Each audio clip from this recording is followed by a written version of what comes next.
গোবিন্দগঞ্জে অবৈধ বালু উত্তোলন চলছে যুগের পর যুগ ধরে। প্রচুর পরিমাণ বালু উত্তোলন করা হয়, অতীতেও ছিল, বর্তমানেও আছে। যারা বালু উত্তোলন করে, বালু পরিবহন, বালু ব্যবসার সাথে জড়িত, তারা সবসময় নিজেদের ক্ষমতাসীন দল, ক্ষমতাসীন মতের সাথে রেখে অবৈধভাবে বালু উত্তোলন করে। আর এই অবৈধভাবে বালু উত্তোলনের ফলে যে খাদের সৃষ্টি হচ্ছে, সেখানেই প্রাণ ঝরে যাচ্ছে একের পর এক মানুষের। আপনারা জানেন, সম্প্রতি সময় গত 2 দিন আগে গাইবান্ধার গোবিন্দগঞ্জ উপজেলার কাঁচাবাড়ি ইউনিয়নের ফকিরগঞ্জে নদীতে গোসল করতে গিয়ে আপেল নামের এক কলেজ ছাত্রের মৃত্যু হয়। এইরকম একটা তরতাজা কিশোরের মৃত্যু আমাদের ভাবিয়ে তুলেছে গোবিন্দগঞ্জে অবৈধ বালু উত্তোলন বন্ধের বিষয়টি নিয়ে। অবৈধ বালু উত্তোলনের ফলে নদীতে খাদের সৃষ্টি হচ্ছে, চোরাবালি সৃষ্টি হচ্ছে, এবং এই চোরাবালিতে পড়ে একের পর এক প্রাণ চলে যাচ্ছে। আপেলের ঘটনায় কি হয়েছিল? আপেলকে উদ্ধার করতে রংপুর থেকে যে ডুবুরি দল এসেছিল, তারা বলেছে যে ওইখানে উঁচু নিচু ছিল, নদীটা উঁচু নিচু ছিল।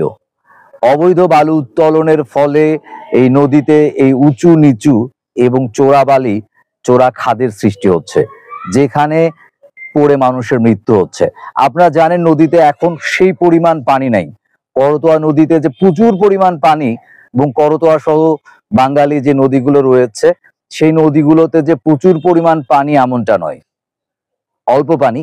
কিন্তু এই খাদ, এই উঁচু নিচু গর্তের কারণে, উঁচু নিচু থাকার কারণে গোবিন্দগঞ্জে নিয়মিতই প্রাণ ঝরছে পানিতে ডুবে। অবৈধ বালু উত্তোলনের ফলে এরকম সৃষ্টি হয়েছে। এখন ফকিরগঞ্জে বালু উত্তোলন হচ্ছে না, কিন্তু কয়েকদিন আগে ওই জায়গায় বালু উত্তোলন হয়েছে।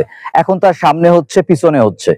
এক জায়গার বালি ভূগর্ভস্থ, এই বালিগুলো কিন্তু উপরের বালি না, ভূগর্ভস্থ বালি, এবং সেই বালিগুলো উত্তোলনের ফলে বালি সরে যাচ্ছে, এবং সেই জায়গায় খাদের এবং চোরা খাদের এবং গর্তের সৃষ্টি হচ্ছে।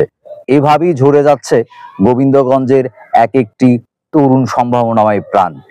যারা নদী পাড় এলাকায় থাকেন, নদীকে ব্যবহার করেন, গোবিন্দগঞ্জের বুক চিরে যাওয়া নদীগুলো যারা ব্যবহার করেন, তাদের নদী ব্যবহারের ক্ষেত্রে সতর্কতা অবলম্বন করতে হবে। ভূগর্ভস্থ বালি সরিয়ে যাওয়ার কারণে বিভিন্ন জায়গায় এরকম নদী উঁচু নিচু হয়েছে এবং খাদের সৃষ্টি হয়েছে।